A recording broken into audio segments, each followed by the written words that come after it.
The most important question of our day is, what is truth? I say this because on one hand, we have those that believe there is no such thing as truth. In other words, there is no fixed, unchanging standard of right and wrong that applies to any day and any age. Truth is something that everyone must define for themselves. Everyone has their own truth. On the other hand, there are those that are not sure whether truth exists, but they don't really care. Their only concern is for their own personal beliefs and feelings, and that's what they're going to live by, whether truth exists or not. But you can be certain truth exists. And this is where the Certainty of Truth Project comes in. The Certainty of Truth Project is a Bible study based on the belief that the Bible is the very words of God, and it is the truth. As Jesus said in John 17:17, "Thy word is truth."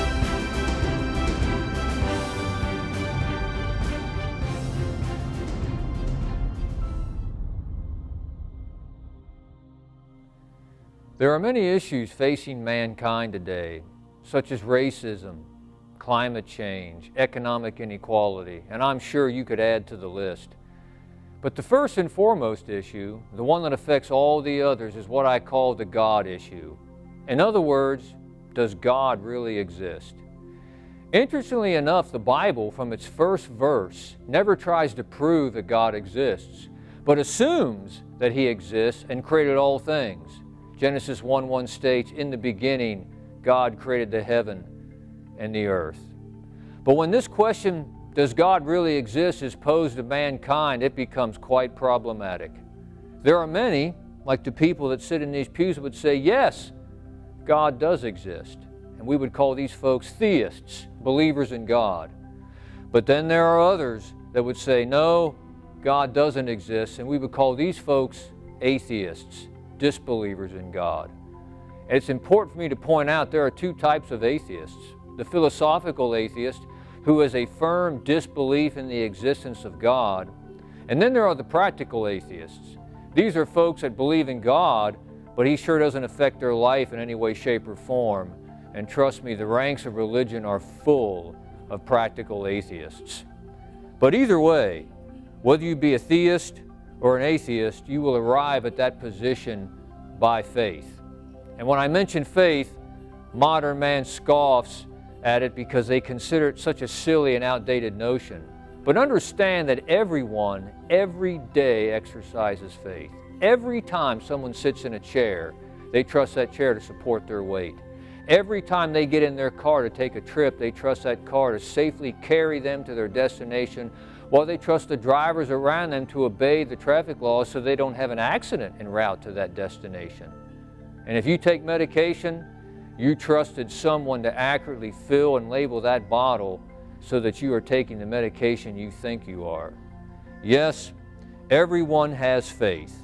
And if you stop and think about it, the biggest issues in life are settled by faith, such as, where did we come from? Why are we here? Where are we going? And of course, does God really exist? You see, everyone has faith.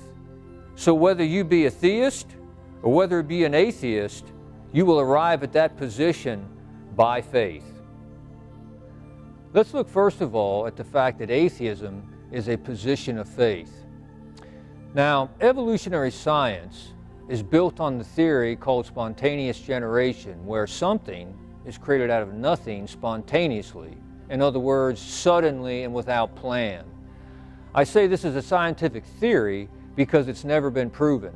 For scientific theory to become scientific fact, it must be able to be demonstrated, observed, repeated, and falsified, and spontaneous generation fulfills none of these criteria.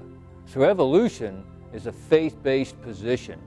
And if you have any doubt, let us consider the words of the well-known theoretical physicist and avowed atheist, Dr. Stephen Hawking. Dr. Hawking stated the following: "If you accept as I do that the laws of nature are fixed, that it doesn't take long to ask, what role is there for God? I think the universe was spontaneously created out of nothing according to the laws of science."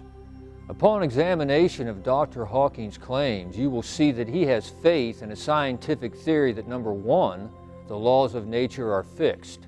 Number two, that the laws of nature have always existed, even before the universe. And that number three, those fixed laws of nature created everything out of nothing according to spontaneous generation. Obviously, Dr. Hawking has faith in a scientific theory because his claims are not able to be demonstrated, observed, repeated, or falsified. He arrives at his position of atheism by faith.